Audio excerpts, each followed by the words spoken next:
Inceste, le politologue Olivier Duhamel, entendu mardi comme suspect libre dans le cadre de l'enquête pour des agressions sexuelles dont l'accuse son beau-fils lorsqu'il était enfant, a reconnu les faits, a-t-on appris ce mercredi 15 avril de sources proches du dossier.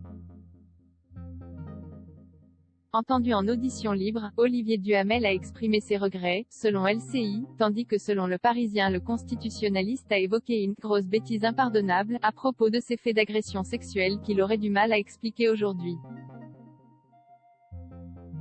Olivier Duhamel a reconnu les faits, difficilement, lors de cette audition devant la Brigade de protection des mineurs, BPM, en charge de l'affaire, révélée début janvier par Camille Kouchner, sa belle-fille, dans son livre « La Familia Grande ».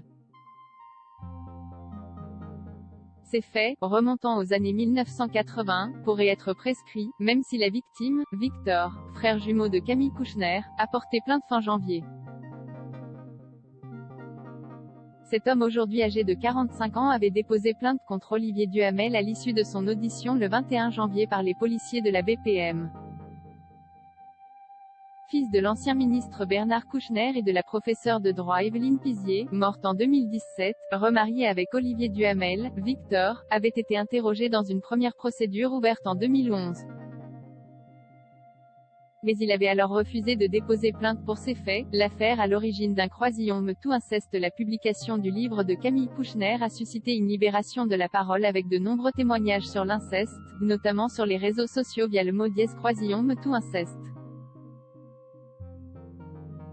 Camille Kouchner avait mis en cause une forme d'omerta familiale sur cette affaire mais aussi le silence du « microcosme des gens de pouvoir », Saint-Germain-des-Prés. Son récit a également relancé le débat sur la prescription des agressions sexuelles commises sur les mineurs. Après les révélations, Olivier Duhamel avait d'abord dénoncé des attaques personnelles et démissionné de l'ensemble de ses fonctions. Outre la présidence de la Fondation nationale des sciences politiques, FNSP, qui chapeaute Sciences Po, le politologue a aussi quitté celle du club d'influence, Le Siècle, et arrêté ses émissions sur LCI ou Europe 1.